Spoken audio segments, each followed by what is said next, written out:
পটুয়াখালীর গলাচিপায় ১,৫৯২ পিস ইয়াবাসহ এক নারী মাদক ব্যবসায়ীকে আটক করেন গলাচিপা থানা পুলিশ। বিস্তারিত দেখুন পলাশ হাওলাদারের তথ্যচিত্রে।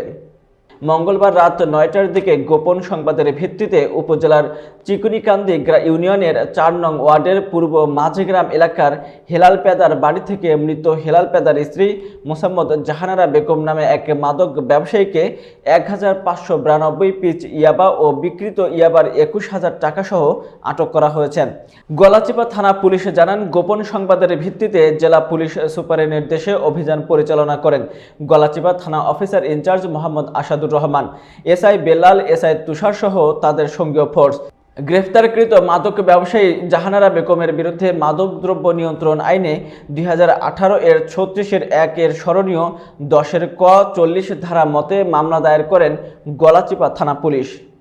গোপন সংবাদের ভিত্তিতে গলাচিপা থানাধীন চিকনিকান্দি ইউনিয়নের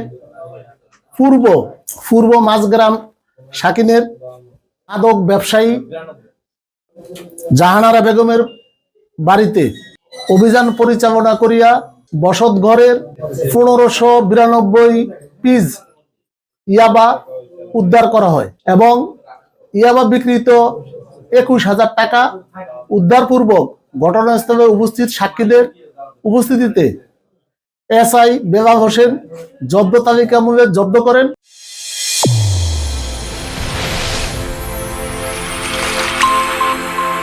চ্যানেল A1 হৃদয়ের স্পন্দন।